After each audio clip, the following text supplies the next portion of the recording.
from the heart of Dubai, where tomorrow is being built today, to the world. Welcome to the CTO Show with Mehmet. Here, we redefine technology and reimagine possibilities. With Mehmet, delve into the riveting realms of AI, cybersecurity, and digital technology. Experience the thrilling highs and lows of startups. Immerse yourself in the spirit of entrepreneurship and witness the future of business innovation being written in real time. Now, without further ado, let's tune in and explore the future. Hello and welcome back to a new episode of the CTO Show with Mehmet. Today, I'm very pleased to have with me joining from the West Coast, and thank you, Sid, for staying late at this time. The way I like to do it, I keep it to my guests to introduce themselves because I believe, no one can introduce someone better than themselves. So the floor is yours, Sid. Tell us a little bit about yourself and your background. Hello, Mehmet, and hello to your audience. This is Sid Mohasseb.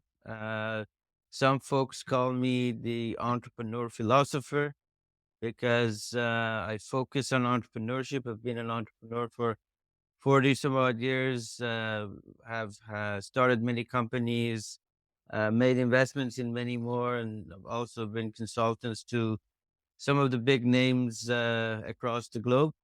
But I do have a tendency to find the philosophy in success as opposed to just the mechanical pieces. I don't believe that life and entrepreneurship is like going to IKEA and getting a piece of furniture and that comes with instructions, put A to B and B to C. Success is in our mindset, in our philosophy, and how we approach things.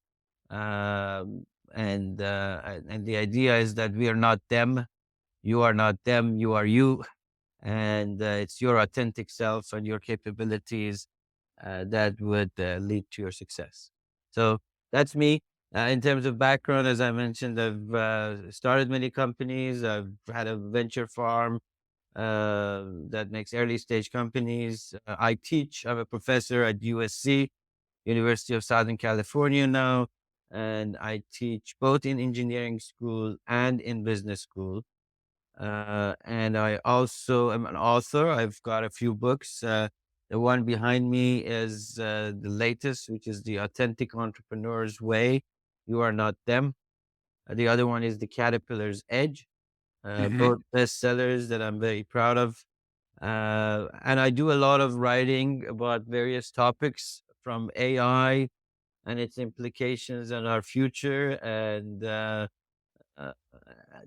entrepreneurship. I write for Forbes. I write for Time, Newsweek, London School of Economics, Harvard Business Review, and so forth.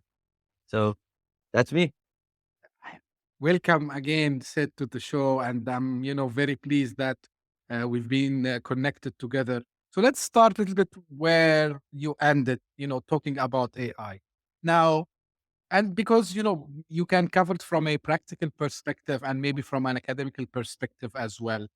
The debate that always, we bring it to the show and, we recently, at some stage it slowed down, but now again, we are hearing this about AI or people, and it's like something that everyone is concerned. Like sometimes these concerns are right, sometimes these concerns, like they seems not reasonable.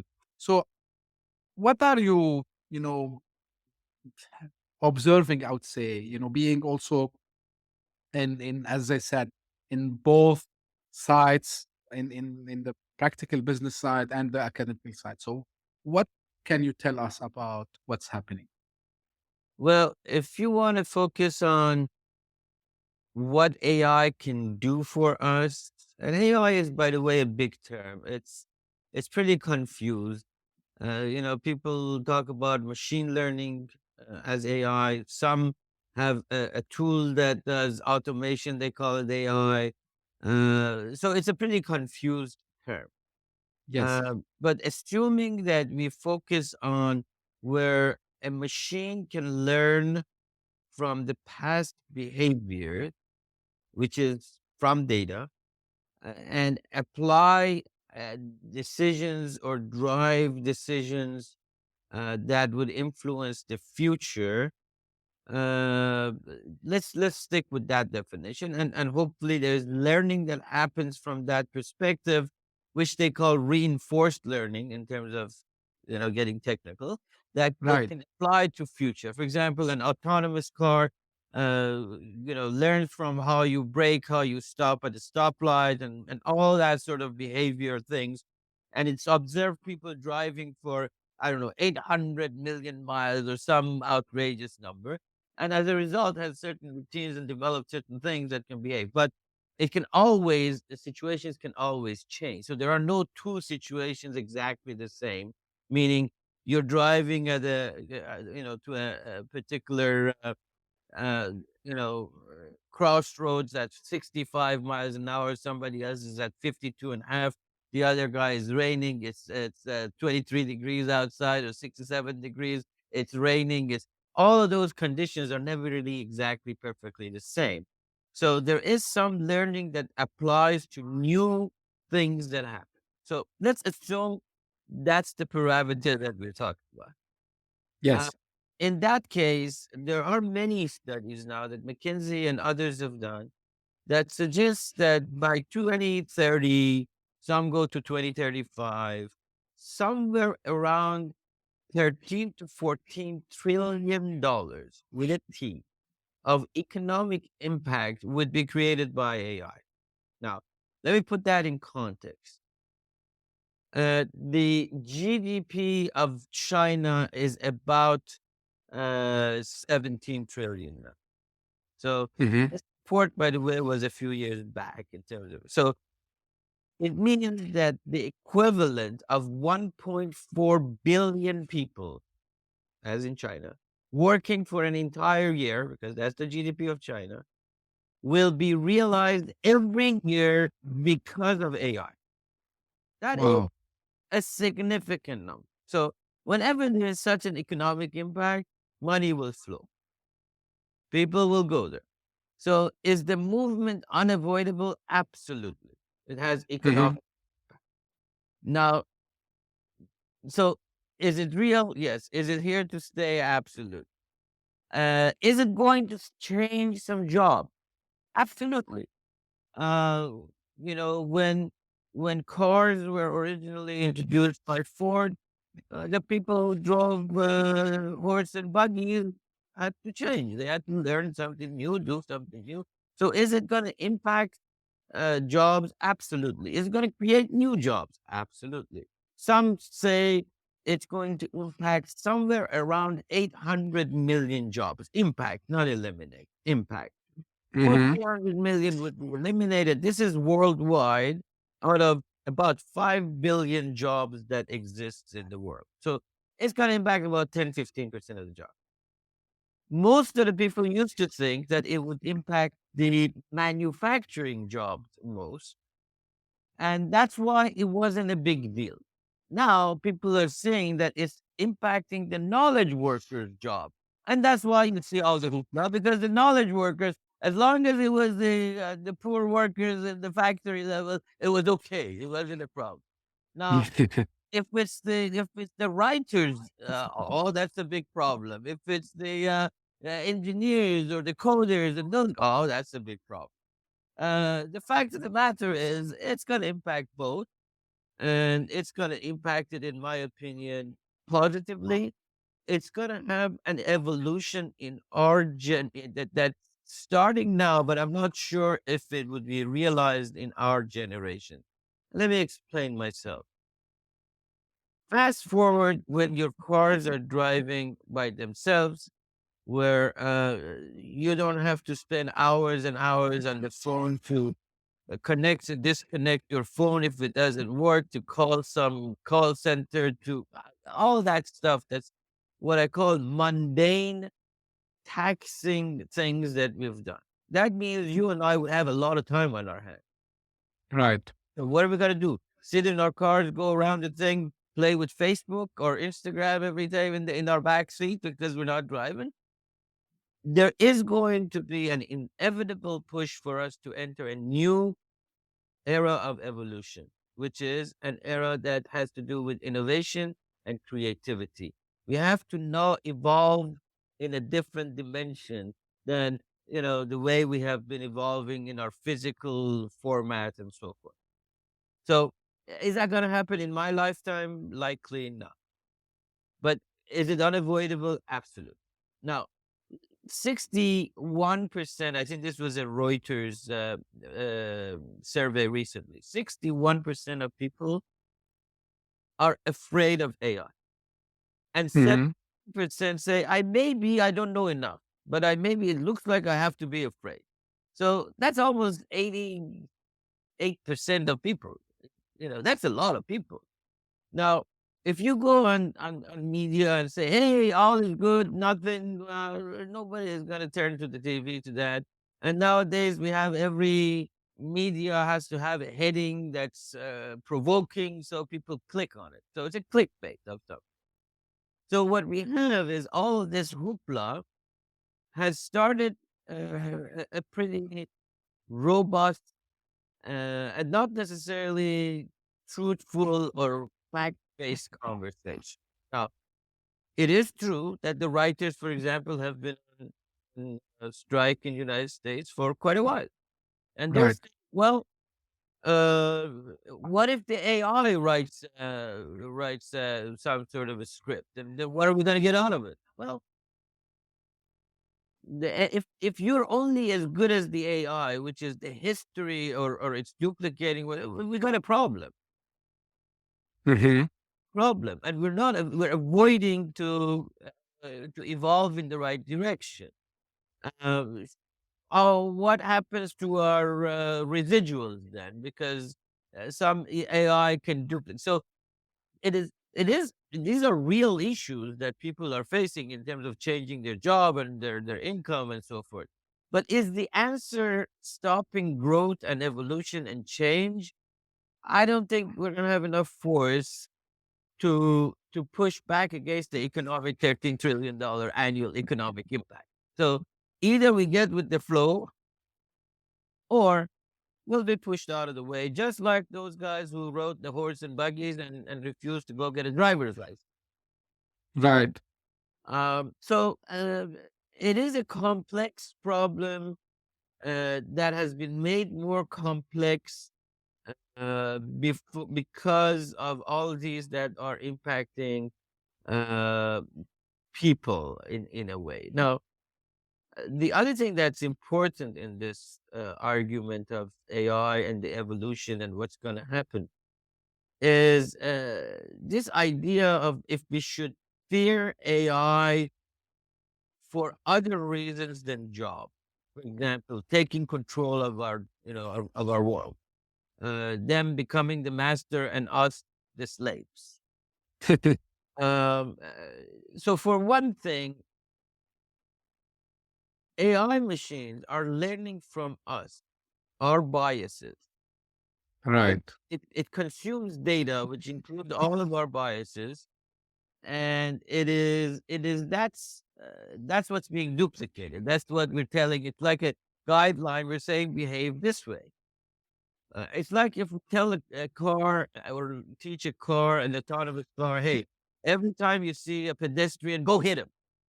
Well, is that a bad machine? Absolutely, it's a bad machine. But we told them how to behave because somebody was crazy was driving that car, and that's where the car learned. The problem is, I think that the fear is our biases.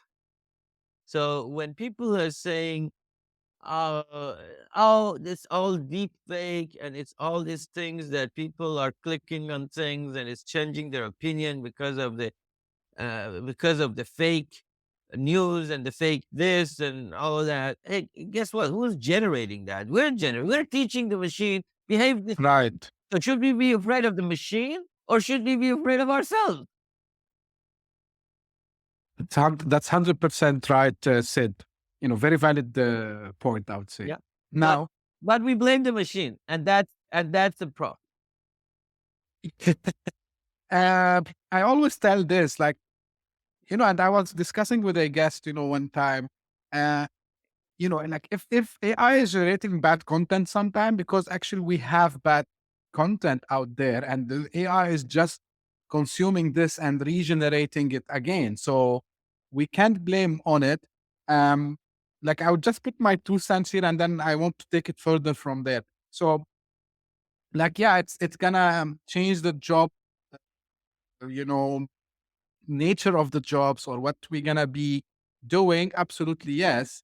But taking control, I don't know. Like maybe I'm not seeing it. At least again, not in my lifetime, and not in even in the long term as well. Because this is something it's a little bit philosophical about consciousness and about the ability to do like long term planning. I don't know. I don't want to talk big because the technology can evolve. But the thing, now with all this hype that happened, actually AI is not something new. You and me, we know this very well. But because ChatGPT appeared at the end of last year, so all this hype came from there, and then people started to figure out, oh, like we can do these kinds of things. Now, you touch base on something which I wonder myself, and I'm always trying to get answers from different people, whether on the show or outside. Like, what we will be doing if machines are doing 90% of what we are doing now, right? So what That's a would be the kind of life we will having? Yeah. So that's a good question. Uh, let me touch on something that you mentioned first, and then we'll take it there. I had a conversation with someone who, I mean, people always ask me because of all of my writings, everything. So, what do you think about this AI thing? Everybody just kind of. And I was talking to somebody and began to talk about, hey, imagine a future that a doctor has X number of reads N number of books. A machine can read everything and it's fresh and it's real. The doctor gets tired and doesn't remember, but in a diagnostics way, an AI machine can do a much better job as diagnosing a disease. This is a fact. It's not I'm not making it up. It's happening now. It's not future. It's not now. Absolutely. This is what she replied. She says, "No, it's all wrong. When I go to Google and I type in stuff or go to Chat GPT and I type in I have a stomach and this, it doesn't give me the right answer." So we are comparing a Chat GPT or a Google search to what it is done by massive machines with that is very focused on reading thousands of medical books and is categorized with cognitive science. And so it's because we read and do a Google search, we think this is AI, Right. right? Unfortunately. This is what we see. And of course, if we do a Google thing and our doctors become a Google search, yes, we have a problem. But it is not. So now let's go to what do we do when when we don't when we don't have to do all the work. So I use a calculator example. When I was going to school, uh, and that was when I'm aging myself. That was when the first time calculators were introduced, and we were prohibited to use calculators. It Right. was a major crime. It was like cheating and a this and a that. And that. Now, today, we use calculators, we use Excel spreadsheets, we use all this stuff, and it's not a problem. Did it make us dumber? No, no. If that argument is, if we used a knife when they invented the knife, if we if we started using the knife, our teeth would not be as sharp, and therefore we shouldn't use the knife. Is that Right. is that a reasonable argument? I don't think so. So the argument of what do we do when we don't do the stupid things that we're doing now. We're doing these things because the capacity of our mind is such, because we need we need certain capacity, innovation, certain capabilities to do certain tasks. So if we send a shuttle to the moon or Mars, or we create the James Hubble thing that goes all the way to, so why are we using computers to do all those calculations? Let's hire a bunch of 1,000 people to simultaneously do that. It's ludicrous. We use technology to enhance our life and to develop new frontiers. Now, the question is, what are those frontiers? What Mm-hmm. what are we able to do? Some of it is, unless people came to the West and and explored what's in the West, they wouldn't know what's in the West. They can Right. imagine what's in the West. So, can I imagine what's in the West? What after? I think that we're going to be, as I said, there's going to be a period of confusion because we're used to the sameness of what we do. We're, if we don't spend an hour to go to work and then spend an hour to come back and do the certain things, and then we don't know what to do. If we have to, like, I know a lot of people who are uncomfortable because the food comes to their home and they get the DoorDash or a Uber Eats or something. And well, I like to go to the grocery store and buy my stuff, but is that a is that something that really makes sense to drive and go there and go through these aisles and pick up this stuff? No, I enjoy it too, by the way. I enjoy it Mm-hmm. because that's what we've been trained to do. But is that the only way of doing it? That doesn't mean that we have to be hermits, send things to buy our groceries, and then don't meet anybody, never get out of our home. Maybe we should Mm-hmm. all go to the park and order the food and engage and communicate and have fun and go dancing and go do a lot of other things that, if AI can produce significantly more food, then maybe we don't need to have all these lines drawn and hate each other and fight each other over who owns the grain and maybe again, I don't know what West looks like. I don't know but I can imagine that if you take all of these nonsensical works that we do, there's Yeah. going to be plenty of time for us. And the only way I can see it filling it in the best way is innovation, creativity, getting to know each other more, communicating, enjoying life. There is more to life than going to work and driving a car and stopping to get gas and calling customer service because our credit card is this or that, or all this stuff that we go. Yeah. Yeah.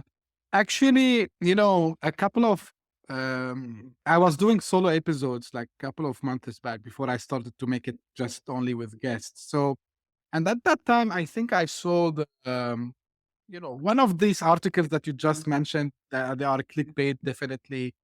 And I couldn't resist. And that day I wanted to discuss something else. I prepared the script from one previous day, but all of a sudden I said, you know what? I have to answer this. I have to. Maybe one person will listen to me. That's fine.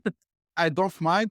But I had to get this message out. And I said, like, guys, like, are you kind of, how I would say it? Like, are you sadist? Do you want people to stay sitting behind a desk doing something that a machine can do, while this guy, he can be more creative, he can create art, he can, I don't know, maybe he's good at discovering places. So why we are forcing people, putting them, it's a jail, right? So whether it's you are at home behind your Zoom, or whether you are in an office in a cubicle, and you're asking him or her to repeat tasks which are, for me, maybe at that time they were not like this because they needed, like, they were new, but now they are dumb, right? So why I need to stay doing dumb things? And I mean dumb, it's not because they are stupid things, but because they can be automated. Someone, they can, they can. automated in some Because ways. Mehmet, because people are afraid. We're all afraid because we're hooked. We're addicted to the sameness of the past. It's comfortable for us. It brings certain routines and sameness to it. If I say don't do this and this and this, then your first question was, so what do I do? That fear of what do I do drives you to not want to do it. You know, the other side. So people change for two reasons, and I talk about this in my, I think it's in my first book, and I've written articles about this idea of change. Right? People Yeah. change for two reasons. Two things have to be exist for people to change. One, there has to be a severe opportunity or danger. A severe opportunity or danger. The Hmm. second is okay, so there is a severe opportunity that I'll say, oh, what I see, I'm going to change to something that is significantly better than what I have. Or I see that what I have is diminishing in value, is getting worse, so I've got to change to something that might be better. Under those two circumstances, I'll change. Okay?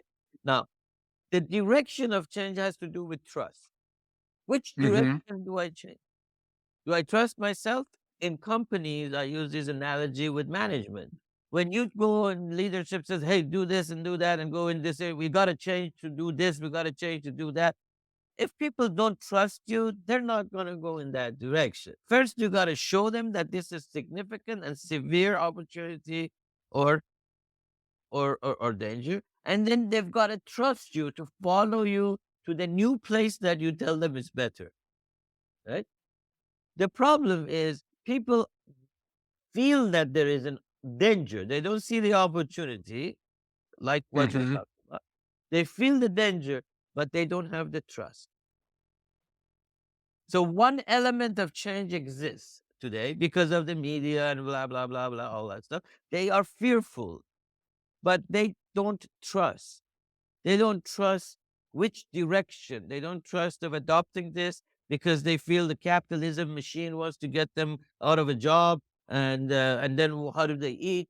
And they don't trust because they haven't seen it. Nobody explains it to them because it's complicated. Because those who know want to be making more money and make things more complicated in order to right because the labor union wants to negotiate a new deal. They don't tell the people what it is. They right. So all of those fears and the lack of trust Hmm. impedes a proper change path and the lack of trust. So are people dumb? No, they understand that if something can be done faster, better, cheaper, it's a good thing to do, as long as it's to my favor. Hmm. Okay. This, as long as to my favor, is not understood, communicated, and delivered well. Okay. Agreed. And that's the problem. That is Yeah. the problem. The problem is and this is, I wrote an article. I don't know. I think it was The Hill that published it or something about this idea that we put these people in charge and we say, hey, these guys are like Miss Kamala Harris, and this is I'm not taking it personal. I'm not a Democrat or a Republican here. I've just I don't know, an academician, the philosopher, whatever. I don't have a particular beef with anybody, except we put somebody in charge and we say she is the czar of AI. Okay, does she know anything about AI? No. Okay. Then we say, okay, she doesn't, but leadership doesn't mean that the president of IBM doesn't necessarily know how to make computers. I get that. All right. But then she goes and creates a team of who? Of 7 or 10 different companies. Alphabet or Google and OpenAI and Amazon and Microsoft and a bunch of people who all have a dog in this race. They are not unbiased. They're very biased. The fact that they control the data, the fact that they control the pipeline, the fact that, and then they come up with regulations that are very for them. Yeah. Right? And that doesn't do anything. It just and then they go out to the populist thing is about privacy. Oh, privacy this and privacy that. So let's make these companies secure the data. Why is data important? Because data is the ingredient of an AI machine. Without data, there is no AI. Without data, there is no learning. So we have these companies control the data because of privacy. So who maintains the control? These guys. Let Right. me ask you, we are spending in America billions and billions of dollars, and B with a billion, in protecting our healthcare information. Every time we go to a doctor, there's 17 things that we have to sign, and a this and a that, and they have machines, and they duplicate this and HIPAA codes. It's complicated. It Millions is. of dollars is being invested. So what? Somebody knows that I have hernia. Okay, so let them know I have hernia. What's the big deal? But if we share, it is pretty likely that that collective data would drive a resolution, a cure to cancer, to this, to that, to hernia, because it can be used for learning, the computing process, and all these quantum computing stuff that's making things a lot faster can help us discover drugs and so forth. But we're so adamant about this privacy, which is pushed by this stuff, and these six companies or 10 companies control the privacy of the data, and therefore it's all good. Are we seeing any change in that, Sid? Like, because, like everyone says big tech, everyone, I had many guests also where, they shared their concern that everything is in the hands of these big companies. Like, are we No, seeing a shift in this? No, no. I mean, there was a series of regulations that has come out regulating AI, regulating this. The most recent one was spending $140 million or something, creating policies that protects privacy. So the center is about privacy. Why? Because the common man on the street, an American, we care about our privacy. This is as American as apple pie and capitalism is privacy. So there are all of these efforts is to control the privacy. When really the problem is not privacy. The problem is if we don't control how we learn, the AI, the building it, shaping it, taking it out of the control of a few people, our AI machines are not going to be as good as the Chinese. Period. Mm. Period. There is no. It's like you're telling me, hey, who builds the tallest building, the bigger building, the one that has the materials to build the building. You gotta have concrete to build a 100-story building. If I control the concrete and don't give you the concrete, I don't care if you're the greatest engineer in the world. You can't build something that doesn't have the material. So do you think, Sid, we need to focus on protecting the data rather than protecting the privacy? Yes, that's exactly what it is. Here's the thing. We spend all this money to protect our privacy, but we don't have rules or laws that if somebody actually abuses the use, let's get that guy and nail him to the wall. Yeah, because, We like, want to have a police at every corner, at every place, because we don't want to take the guy who is at fault and does something wrong and penalize him. Let's penalize those who are not doing things right, who are abusing systems to the extent possible, but not limit ourselves in terms of being able to be who we are. You know, our privacy is absolutely important, but you who are impeding my privacy are at fault. It shouldn't be that I have to live within the walls of 16-story buildings and this and that because you are the abuser who wants to come in and abuse me. That doesn't make any sense. But that's what we do. it's really thought provoking because, and when I think about it, like these guys, they know plenty of information about us. It's not only in the United States, it's like on a global level. And, I don't want to go too much back in history and mention, names of companies, but, there were like big scandals about, data being, passed to advertisers. And, these advertisers, they were targeting, allowed other people to target their Of course Not it is. only It's being done today, man. so how we should do, how we should be, someone like you and me, how we should react, what should be our reaction? Well, here's the thing. I think we should get the message out. I think we should try to have the conversation, and that is precisely why I'm talking to you, Mehmet. Mm-hmm. This is exactly what I'm talking to you for, so that I can get this message out that hey, the BS that you're being told on the media is just to create clicks. It's just to create this illusion of change takes these two things, and you have to build the trust. And it's not about. I'm not against privacy. Don't get me wrong. I'm just Mm-hmm. saying if I have a team, do I have to build 17 layers of things around my home because there is a person who is a thief and is an abuser? Or do I have policies to take care of that guy so that I can see the view? So that I don't have to be blocked by this castle of things, so that I can live, so that I can communicate, so that I can meet my neighbors. Not that I have to be at my home at 2 o'clock. It just doesn't make any sense. We are confusing privacy with protectionism. Mm-hmm. We're essentially, by doing this and doing it, we are impeding our own freedom because we don't have laws and regulations that punishes the abusers. Very limited. Oh, we slap him in the back. And, we shouldn't do this. And okay, that's all. And the guy does it again. We have companies after companies. The something lock and something this and a reputation management and a this that and that. And we have hundreds of companies and they're all trying to protect us from who? From the infringers, from the people who are. But we don't have proper laws and we don't do anything with them.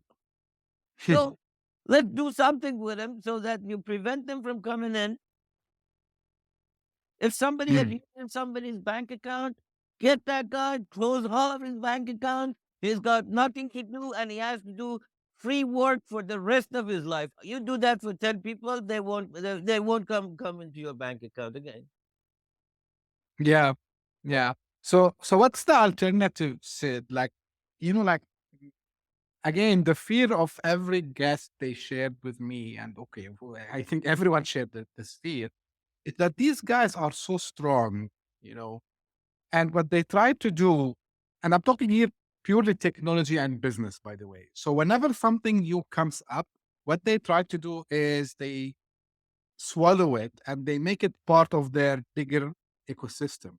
Absolutely. And so how? And because you have this background of entrepreneurship and now you are an angel investor, so how we can encourage more startups, more new companies, more of these alternatives.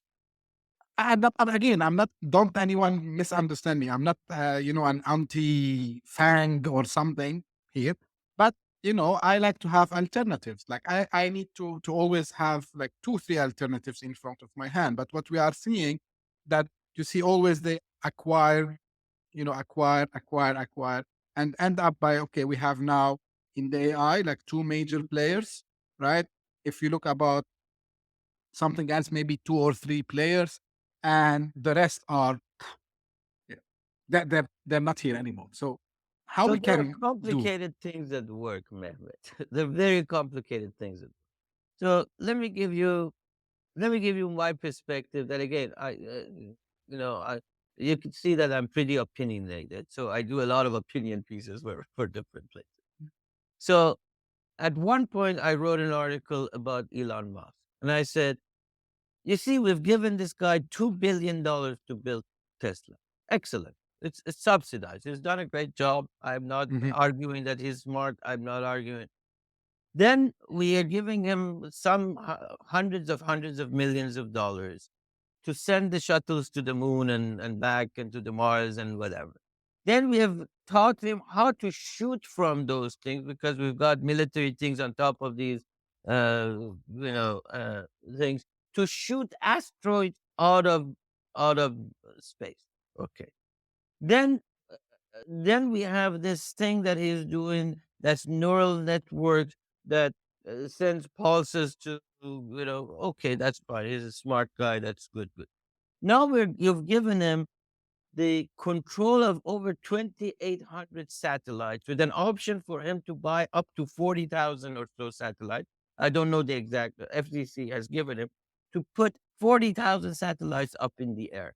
And he's the only one that has purchased this and has control of this.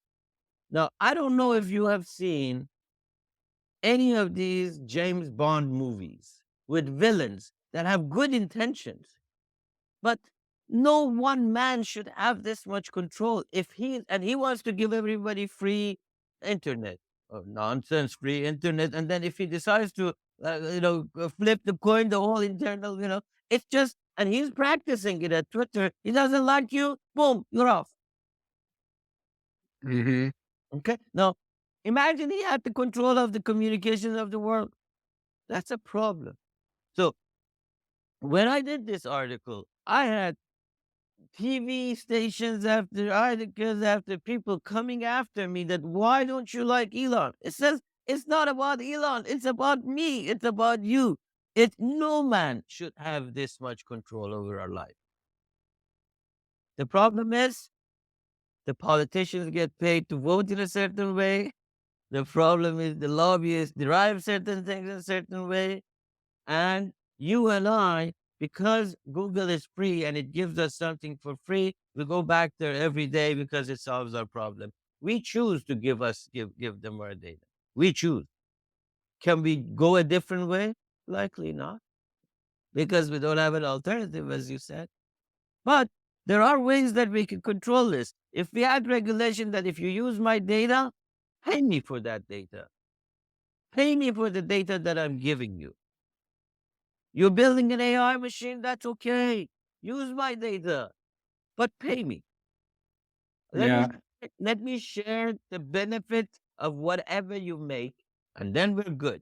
Then I guarantee you, nobody would have a problem with anybody using their data if they were being paid for it. Actually, your friend himself, Elon, he's doing it now because now after he shifted to X, so he's paying people who post and get impressions there and calling it ad revenue. Yeah.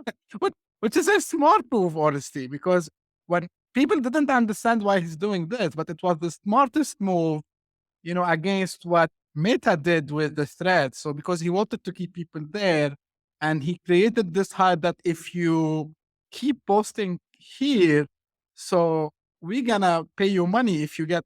First, they make it, I think, 15 million. Then they reduce it to 5 million impressions in 3 months. So, and what are people doing? They are sharing data, like they are posting their ideas. And Here's the thing: if if if you pay people for the, why is Google successful in 8 seconds?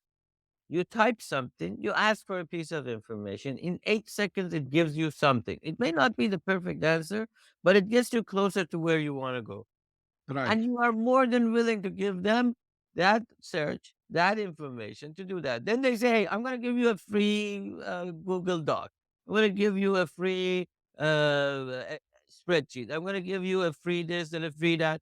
And yeah, it's free. That's exactly what we're doing. We're exchanging our information for that. And then we say, why are they using it? Well, they're giving you something.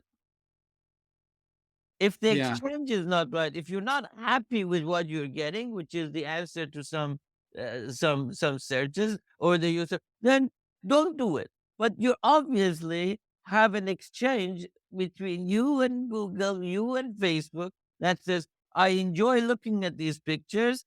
I enjoy sharing some stuff, and in return, I'll give you my data because that's for free, and we are giving it.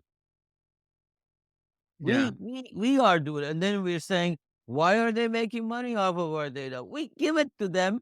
Somehow they've got to make some money. They're giving us something for free. You don't want it? Let them charge. Then you charge for your data. Everybody is good and happy. And your privacy is no issue. right, right.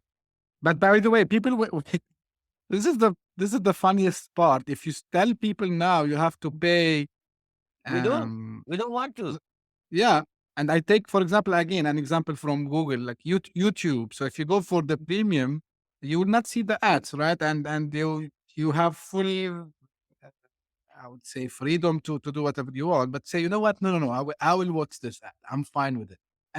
Always there is a saying. It's an old saying. It's not mine.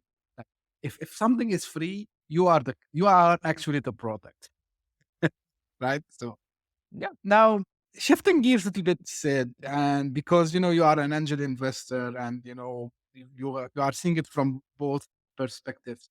So, and based on all what we discussed so far, what is the next generation startup should look like, and should they go? Because you couple of times you mentioned about capitalism and this brings to my mind VCs and equity managers and hedge funds. And so where should startups be first going from, I mean, technology perspective maybe, and second, are we going to see startups also shifting from these big investors toward something like yourself, like maybe angel investors, and maybe even bootstrapping the business? So that's again one of those complicated questions. So first of all, the hedge fund guys and the private equity guys and the VC guys are very different animals.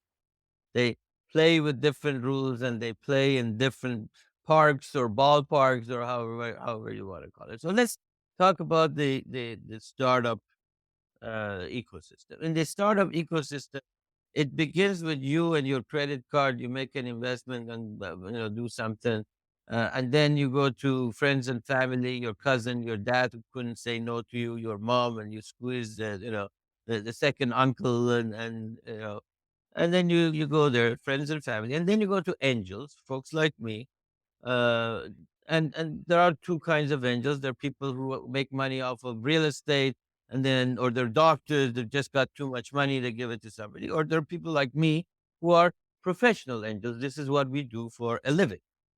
We're different. And then after the angel investors come the venture capitalists. Okay.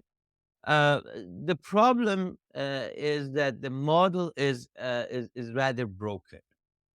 And it's broken for a number of reasons. The expectation of returns is over the moon. That means every startup has to become Google. Mm.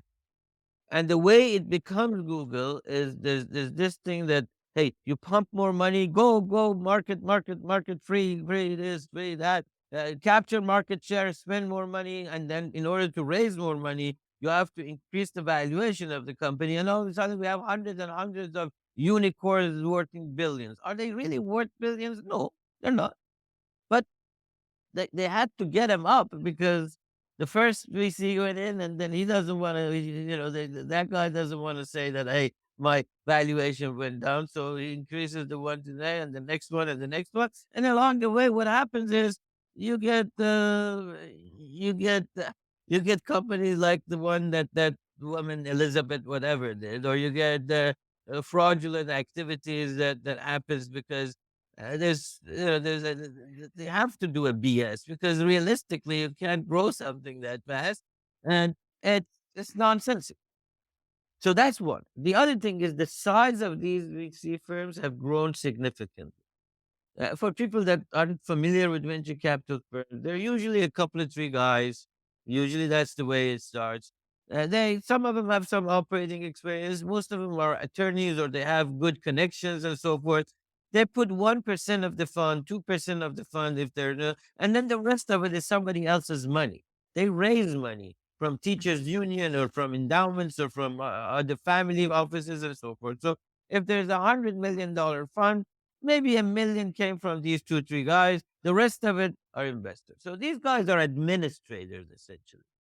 They Mhm. they administer the fund and they have a lifetime, 7 years, 10 years, somewhere around, and they get a fee, a management fee, 2.5%, 2% of the fund every year, and a carry. That's 20% generally. So you sell the company, whatever over and above is split 80-20 between the VC firms and VC partners and the investors. Now, what that means is, as I want to make more money as a VC, I have to have funds that are bigger, because at 100 million, I make $2.5 million a year in my salary. In my what, if I had $1 billion, I make 25 million.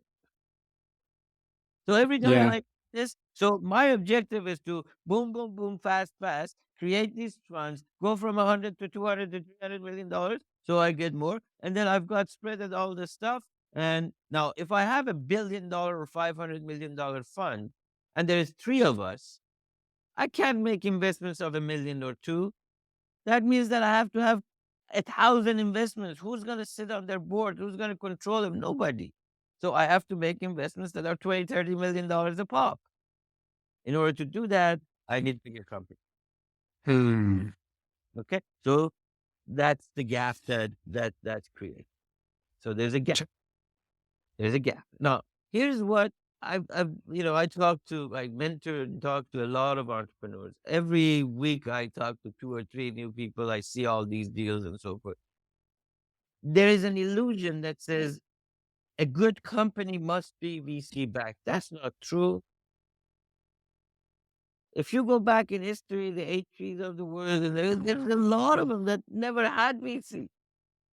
This is an illusion that if you want to have a good business, you must have somebody else pay for it. That's not it. It's if you have the right value proposition, then you get something. Then you get somewhere. 90% of the businesses don't necessarily need significant investment in all, and particularly now that we have the cloud and we have the this and we have the that and we're going back to chat GPTs of the world, we now are reducing even the number of people you need to code, because some of the code can be generated.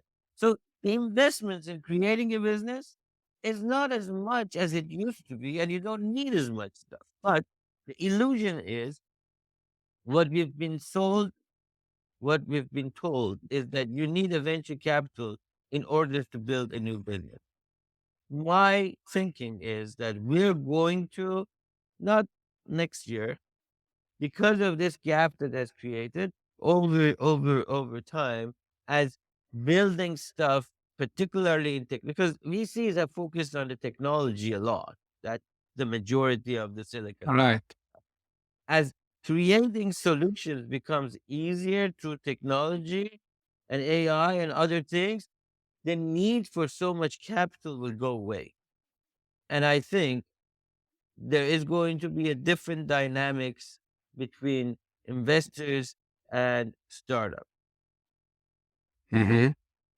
And I think a lot of startups, for no reason at all, get themselves tangled into this PowerPoints that show $1 trillion of market size, multiply these numbers, and they don't believe it. They know it's not going to go there. The VC who looks at it knows it, but it's a good show.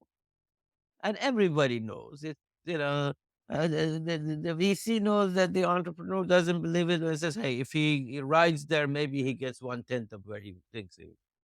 Uh, so my thinking is that there's this gap, and this gap is going to cause some of these little guys, the startups, to behave differently. Now, this doesn't solve the problem of greed and exiting. We have a society that we have built, particularly the Gen Z and the millennials, and all of us want quick money. We want to exit and buy a home that's $10 billion under $1 million facing and we can't afford a home unless with $200,000-300,000, it's not possible. So they have programmed us. They've been programmed that we need quick money, and that comes from an exit. That comes from an exit. That comes either from an IPO or it comes from selling a company.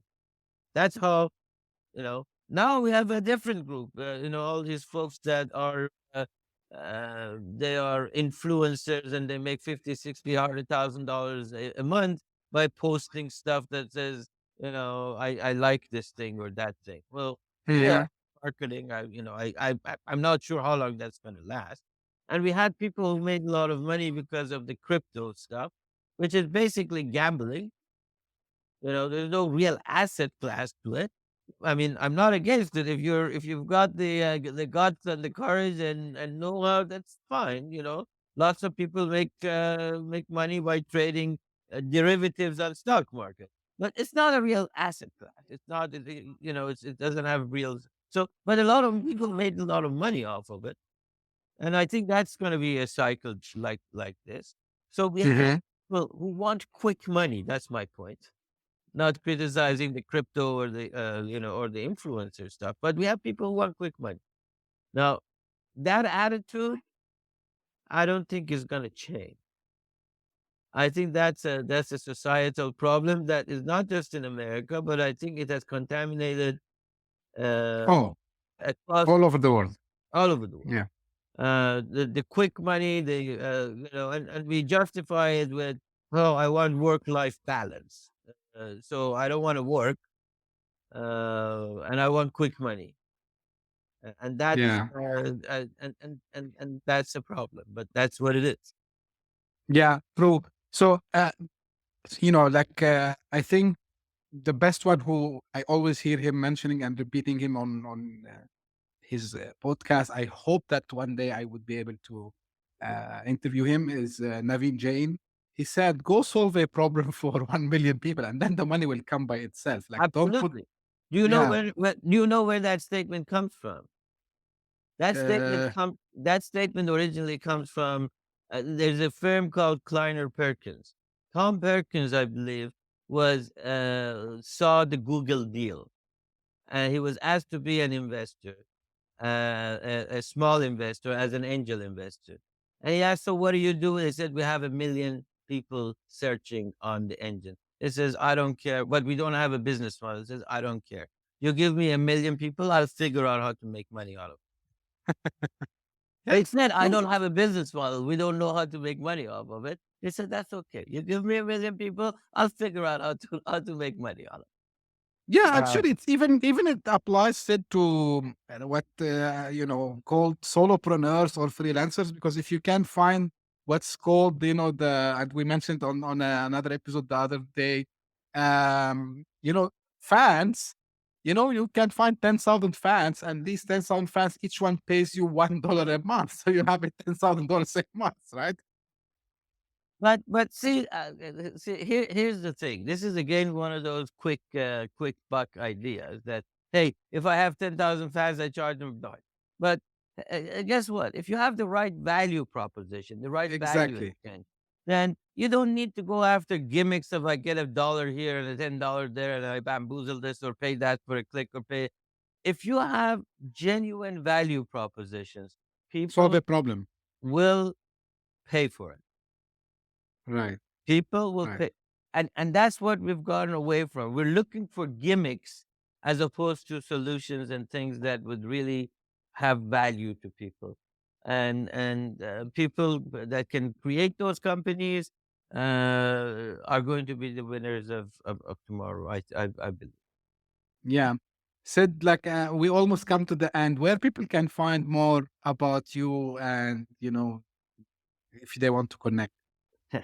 Well, if they want to connect, it's you see my name on the screen, Sid Mohasseb. It's Sid at Mohasseb.com. That's my email. If they want to learn more about the things that I do, they can go to Mohasseb.com, and then there are links to my advisory work. There are links to my venture work. There are links to my other publications. There are links to all sorts of stuff. There are links to my books and all that. So Sid at Mohasseb.com is the way they can email me. I would love to get their perspective on what we talked about, and Sure. I don't mind being criticized. It's the way I learn. So don't be shy. You can yell at me or scream at me, and with capital letters in emails. And if you like what I'm about, I would love to engage more with you as well. Well, thank you very much, Sid. I will make sure that these links are in the episode description also as well. And thank you very much for your time today. I really appreciate it. And this is how the same way I end my episodes, by the way, this is to the audience. Guys, keep them coming, whether they are positive or negative. You hate it, you like it. I like to get feedbacks all the time. This is how the show actually is evolved and is still evolving. And if you are, keen and you have ideas, you have thoughts, you have anything related to tech entrepreneurship and startup world, and you want to share it with the world, don't be shy. Reach out to me directly. You can find me on major social media platform, mainly LinkedIn, where I'm most active. Send me a message. We can arrange it. Time zones is not a difference. We can find something in between and get the recording done. And thank you very much for tuning in, and we'll meet again next episode. Thank you. Bye-bye. Hit that subscribe button, share the show with your tech-savvy friends and fellow entrepreneurs, and leave us a review on your favorite podcast app. Your support means the world to us.